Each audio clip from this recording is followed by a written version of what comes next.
नमस्कार, मैं हूं आकांक्षा और आप देख रहे हैं आईबीसी 24। एमपी से जुड़े हमारे इस खास बुलेटिन में आप सभी का स्वागत है। देखते हैं खबरें विस्तार से। प्रधानमंत्री नरेंद्र मोदी ने आकांक्षी जिलों को लेकर आज संवाद किया, जिसमें मुख्यमंत्री शिवराज सिंह चौहान भी शामिल हुए।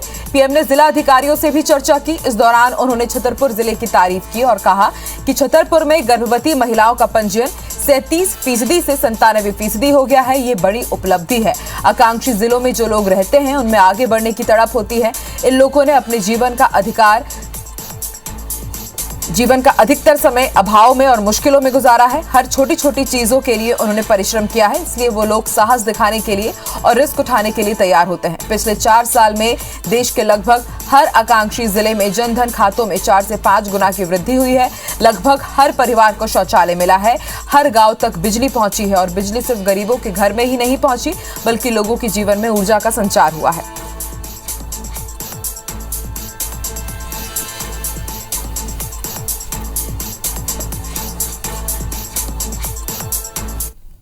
एक जिले को दूसरे जिले की सफलताओं से सीखना है, दूसरे की चुनौतियों का आकलन कर रहा है।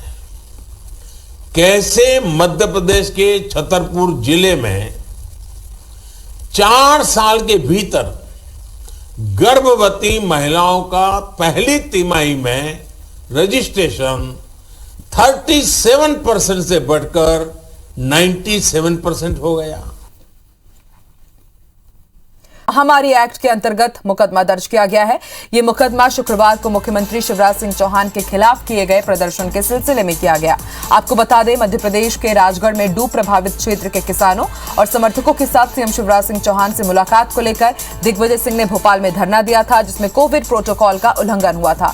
इसी मामले में श्यामला हिल्स पुलिस ने धारा 353 और 188 की कार्रवाई की है। एसीपी सचिन अतुलकर का कहना है कि धरना प्रदर्शन में एकत्रित हुई भीड़ की जानकारी जुटाई जा रही है। जैसे जैसे नामजद होते जाएंगे, एफआईआर में नाम लिख लिए जाएंगे।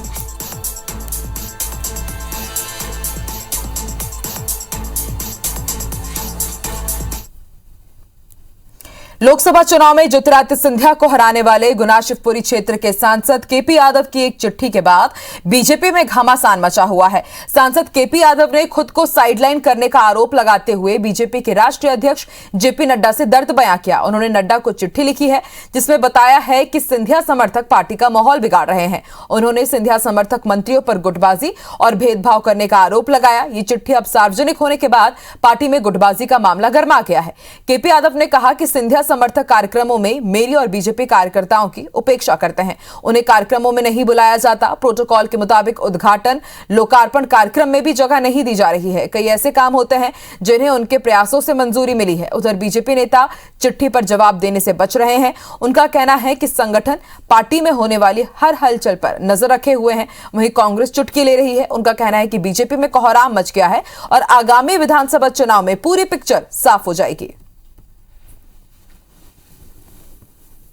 मैं यहाँ का चुना हुआ जनप्रतिनिधि हूँ, एक सांसद हूँ। जहाँ कहीं लगता है कि एक जनप्रतिनिधि के जो अधिकार हैं उनका हनन हो रहा है, तो निश्चित ही मैं संबंधित विभाग को या अपने शीर्ष नेतृत्व को उससे अवगत कराता हूँ और ये मेरा कर्तव्य बनता है। मैं सत्ता पक्ष के सांसद जरूर हैं और निश्चित रूप से जिस प्रकार से जो कार्रवाई चल रही है, जिस प्रकार से जो कार्य गतिविधियाँ चल रही हैं, वो न्यायोचित नहीं है और जहाँ चुने हुए जनप्रतिनिधियों का अपमान हो रहा है।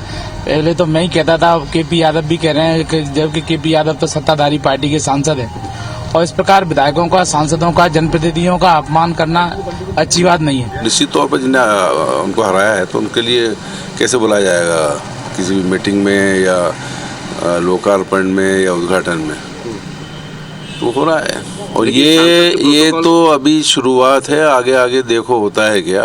कांग्रेस की सोच ऐसी ही है, दोष उनका नहीं है, दोष उनके पार्टी के संस्कारों का है।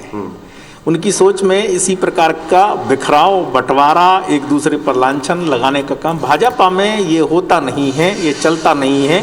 कई बार कहीं कोई अपवाद आ भी जाए तो उसका समाधान, निष्पादन तत्काल होता है।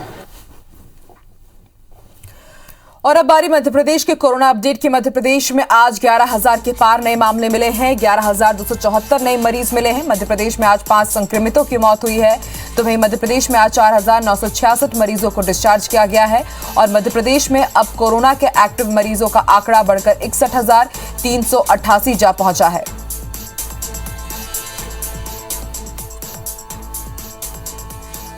तो मध्य प्रदेश में कोरोना के एक्टिव मरीजों का आंकड़ा 61,388 तक जा पहुंचा है। 5 मरीजों की आज मौत हुई है।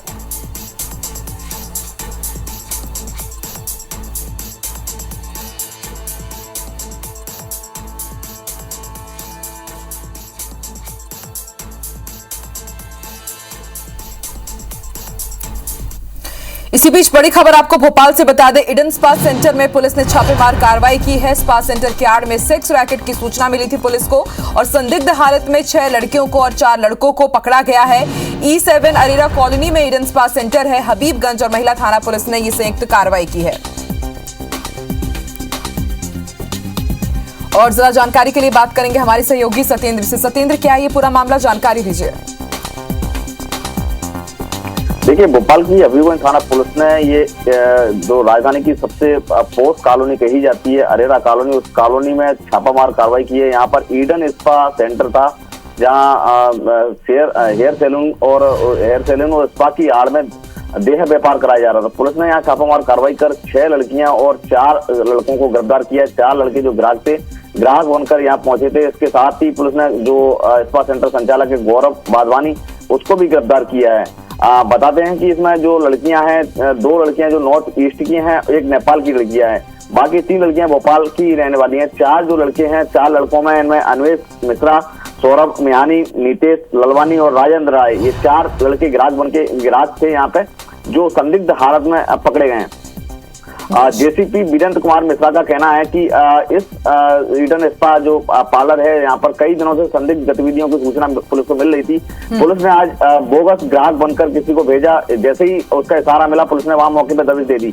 दबिश के दौरान पुलिस को यहाँ आपत्तिजनक सामग्री भी बरामद हुई है। फिलहाल पुलिस ने जो है 6 लड़कियां और संचालक समेत जो 4 ग्राहक पकड़ा है, उनके खिलाफ सीटा पीटा एक्ट के तहत कार्रवाई FIR दर्ज करके मामले की अग्रिम जांच शुरू कर दी है। फिलहाल पुलिस जो है इस मामले की तफ्तीश में जुटी हुई है कि जो 2 लड़कियां नॉर्थ ईस्ट की और तीसरी जो लड़की है नेपाल की, ये भोपाल कैसे पहुंची और ये कब से यहाँ ठहरी हुई थी। पुलिस इसकी भी जांच कर रही है। बताते हैं कि जो गौरव वाधवानी है, उसने हर चीज का रेट तय करके रखा हुआ था। जो प्राथमिक पहली सीढ़ी जो इसने 1000 रुपए जो काउंटर पे लेता था ग्राहक से, अंदर से लड़कियां फिर अंदर जो ग्राहकों से सौदा तय करती थी, जिसका 5 से 7 हजार रुपए लड़कियां अंदर केबिन में ये वसूल करती थी। जी, शुक्रिया पूरी जानकारी के लिए।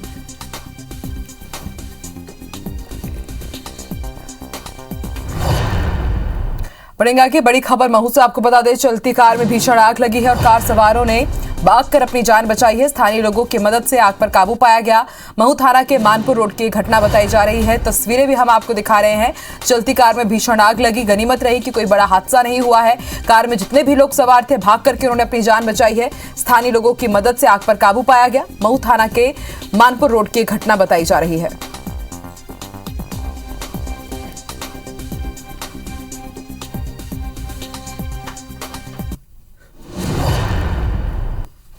मध्य प्रदेश के गृह मंत्री डॉक्टर नरोत्तम मिश्रा कलेक्ट्रेट परिसर में तहसील भवन का भूमि पूजन करने के लिए दतिया पहुंचे। न्यू कलेक्ट्रेट परिसर 64 लाख रुपए में बनने जा रहा है और गृह मंत्री डॉक्टर नरोत्तम मिश्रा अपने विधानसभा क्षेत्र के अन्य कार्यक्रमों में भी शामिल हुए। यहां उन्होंने शक्ति स्वरूपा भगवती मां पीताम्बरा और वन खंडेश्वर महादेव का जलाभिषेक कर शनिदेव के दर्शन किए। इसके बाद ग्राम डांग करेरा में बूथ विस्तार योजना में शामिल होकर बूथ समिति के लोगों को फूल माला पहनाकर उन्हें प्रोत्साहित किया। कोटरा की बाढ़ में बाढ़ पीड़ितों के बीच में जाते बाढ़ पीड़ितों की समस्या को निवारण करने के लिए वो घोड़ाघाट सेक्टर जिससे आप हर बार बहुत वोटों से जीतते हो। मध्य प्रदेश में धान की फसल का रकबा बढ़ता ही जा रहा है और यही कारण है कि इस बार मध्य प्रदेश में धान खरीदी का रिकॉर्ड टूट गया है। अधिकारियों ने बताया कि इस बार 45,43,000 टन धान की खरीदी की गई, जो अब तक का प्रदेश का सबसे बड़ा रिकॉर्ड है। बीते साल प्रदेश में 37,27,000 टन धान खरीदी की गई थी। धान खरीदी के लिए प्रदेश में 8,33,000 865 किसानों ने पंजीयन कराया था। इसमें से 6,54,000 किसानों ने राज्य नागरिक आपूर्ति निगम और राज्य सहकारी विपणन संघ को धान बेचा। सरकार ने अब तक 4,877 करोड़ रुपए का भुगतान किसानों को किया है और प्रदेश में इस बार 35 लाख हेक्टेयर से ज्यादा रकबे में धान लगाया गया। सरकार ने धान के निर्धारित समर्थन मूल्य राशि 1,940 रुपए प्रति क्विंटल पर धान की खरीदी की।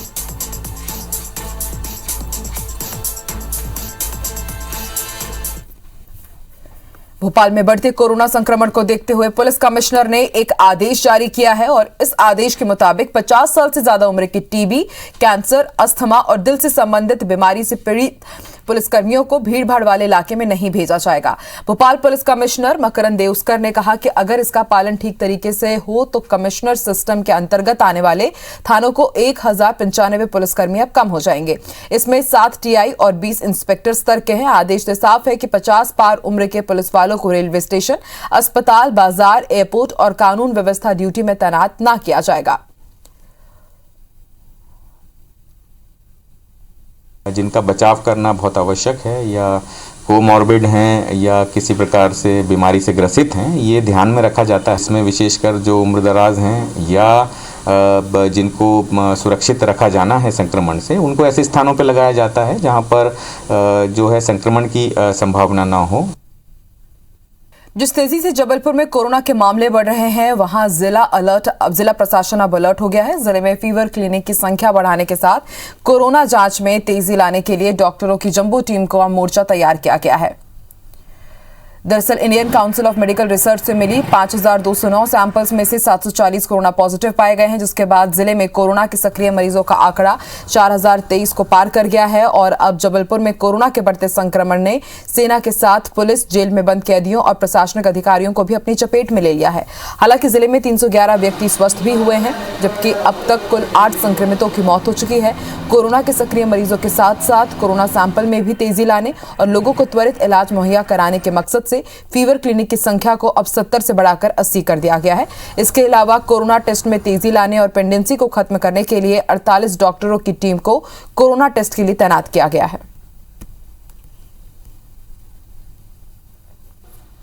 लगातार बढ़ रहे थे, उसके अनुसार हमने सुविधा की है, जैसे टेस्ट बढ़ाएंगे और हमारी फीवर क्लिनिक भी बढ़ रही लगातार। उन फीवर क्लिनिक में जाके लोग, वहाँ के पास के लोग जाके अपना टेस्ट करा सकते हैं। और इसी प्रकार हमारी आरआरटी टीम है जो कॉन्टैक्ट ट्रेसिंग करती है और उन्हीं पेशेंट को जो अपने फर्स्ट कॉन्टैक्ट हैं या उससे जुड़े हुए लोगों का टेस्ट लगाया जा रहा है फीवर क्लिनिक में। जबलपुर में बढ़ते कोरोना संक्रमण को देखते हुए ऑनलाइन और ओपन बुक सिस्टम पर परीक्षा की मांग करने को लेकर के एनएसयूआई के कार्यकर्ताओं ने जल सत्याग्रह किया। एनएसयूआई कार्यकर्ता नर्मदा के ग्वारी घाट पहुंचे और उन्होंने नर्मदा नदी में जल सत्याग्रह किया। जल सत्याग्रह के दौरान पानी में खड़े होकर एनएसयूआई के कार्यकर्ताओं ने जमकर नारेबाजी की। कार्यकर्ताओं का कहना है कि पूरा प्रदेश कोरोना संक्रमण से प्रभावित है, ऐसे में ऑफलाइन परीक्षाएं आयोजित करने से बड़ी तादाद में छात्र छात्राओं के संक्रमित होने की आशंका है। जिला प्रशासन के अधिकारियों की समझाइश के बाद अपना जल सत्याग्रह उन्होंने खत्म किया। एनएसयूआई कार्यकर्ताओं का कहना है कि जब तक राज्य शासन उनकी मांगे पूरी नहीं करता, इस तरह के प्रदर्शन होते रहेंगे।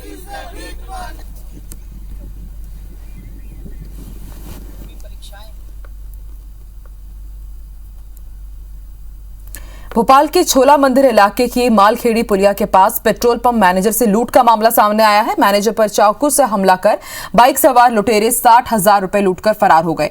दरअसल बदमाशों ने वारदात को अंजाम देने के लिए मैनेजर की स्कूटी को ओवरटेक कर रोका। इसके बाद आंख में मिर्च पाउडर डालकर चाकू से हमला कर फरार हो गए। बदमाशों ने चाकू से मैनेजर पर 6 बार हमला किया। पुलिस ने मामला दर्ज कर आरोपियों की तलाश शुरू कर दी है।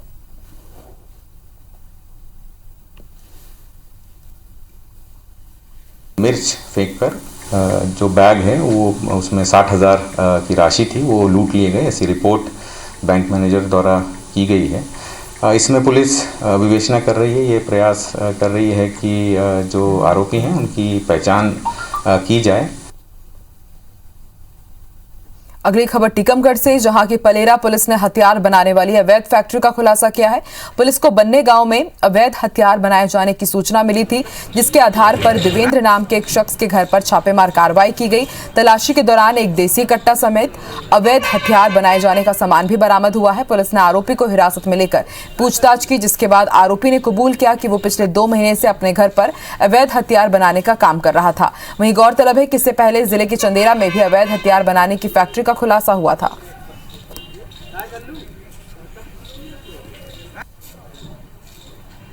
देवेंद्र कुशवाहा अपने घर पर मिला, जिसके घर की तलाशी ली गई। घर की तलाशी लेने पर उसके घर में एक देसी कट्टा 315 बोर का, एक जिंदा कारतूस और अवैध हथियार बनाने की सामग्री फुकनी, रिंच, पेचेस, पेचकस, हथौड़ा आदि बरामद हुई, जो उक्त आरोपी को अवैध हथियार बनाने के संबंध में गिरफ्तार किया गया, जिसे माननीय न्यायालय पेश किया गया।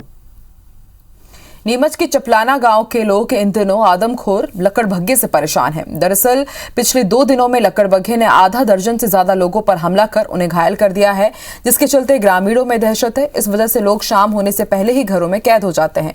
ग्रामीणों की सूचना पर वन विभाग गांव पहुंचा और लकड़बग्घे को पकड़ने के लिए पिंजड़े भी लगाए गए, लेकिन कामयाबी नहीं मिली। साथ ही वन विभाग की तरफ से घायलों को नियमानुसार आर्थिक सहायता दी गई। हालांकि गाँव वालों का कहना है कि जल्द से जल्द लकड़बग्घे को पकड़ा जाए, ताकि उनका जो डर है वो खत्म हो और लकड़बग्घे का आतंक भी खत्म हो, ग्रामीण अपनी रोजमर्रा की जिंदगी जी सके और खेतों पर काम कर सके।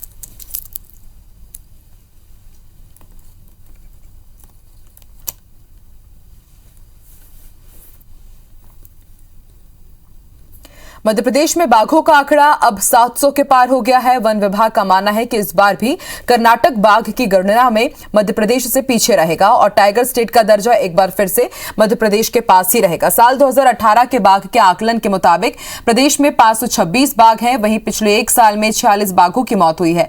वर्तमान में प्रदेश के संरक्षित क्षेत्रों में क्षमता से 1.5 और 2 गुने बाघ हैं। बांधवगढ़ टाइगर रिजर्व की क्षमता 75 बाघ की है, लेकिन पार्क में 124 बाघ हैं। कान्हा टाइगर रिजर्व की क्षमता 70 की है, लेकिन यहां 108 बाघ है।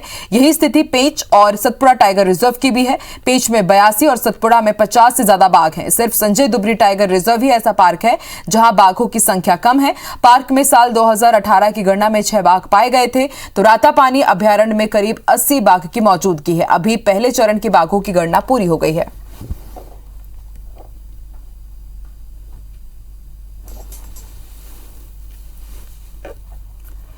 देश में मौजूदा वन्य प्राणियों का पता लगाने और भविष्य में इकोसिस्टम में पैदा हो रहे खतरे को देखते हुए वन्य जीवों की गणना की जा रही है। वन्य प्राणियों के संरक्षण की योजना के लिए पन्ना टाइगर रिजर्व में गणना की गई, जिसमें बाघों की संख्या 70 पाई गई है। फील्ड स्टाफ ने 18 से 21 जनवरी तक वन्य प्राणियों की गणना की। पन्ना टाइगर के फील्ड डायरेक्टर ने बताया कि पन्ना लैंडस्केप में 70 से ज्यादा छोटे बड़े बाघ हैं। साथ ही अन्य मांसाहारी जानवरों का पता लगाने के लिए 30 राज्यों से टीमें लगाई गई हैं। वन्य जीवों को पगमार्क के जरिए खोजा जाएगा। साथ ही जीपीएस और फोटो प्रमाण का भी सहारा लिया जाएगा। टाइगरों की संख्या इस क्षेत्र में क्या हो सकती है, इसके संबंध में पन्ना टाइगर रिजर्व में कोर एरिया में और बफर एरिया दोनों में ही हमारे द्वारा वन्य प्राणी गणना का कार्य प्रारंभ किया गया है। इसको हम ऑल इंडिया टाइगर एस्टिमेट 2022 के रूप से जानते हैं। ये 6 दिन का कार्यक्रम है और इसमें मांसाहारी और शाकाहारी दोनों प्राणियों की गणना की जाएगी। इसके साथ में वनस्पति सर्वे भी इसी के अंतर्गत किया जाता है। स्वच्छता सर्वेक्षण में लगातार पीछे रहे जबलपुर नगर निगम ने इस साल बेहतर रैंकिंग के लिए कवायद तेज कर दी है, जिसके चलते नगर निगम आयुक्त आशीष वशिष्ठ ने शहर के कई वार्डों का निरीक्षण कर सफाई व्यवस्था की जमीनी हकीकत देखी। इस दौरान सड़क पर बिखरे पड़े डस्टबिन को देखकर नगर निगम कमिश्नर भड़क उठे। उन्होंने अधिकारियों की जमकर क्लास भी लगाई। यहाँ कचरा गाड़ियां भी नहीं पहुंची थी। आयुक्त ने निरीक्षण के दौरान देखा कि कई इलाकों के लोग अपने घरों का कचरा खुले में और सड़क पर फेंक रहे हैं, तो उन्होंने लोगों को समझाइश भी दी और कचरा डस्टबिन में डालने के निर्देश दिए। इसके साथ ही नगर निगम आयुक्त ने दोबारा सड़कों पर कचरा फैलाने वालों के खिलाफ जुर्माने का फरमान भी सुनाया।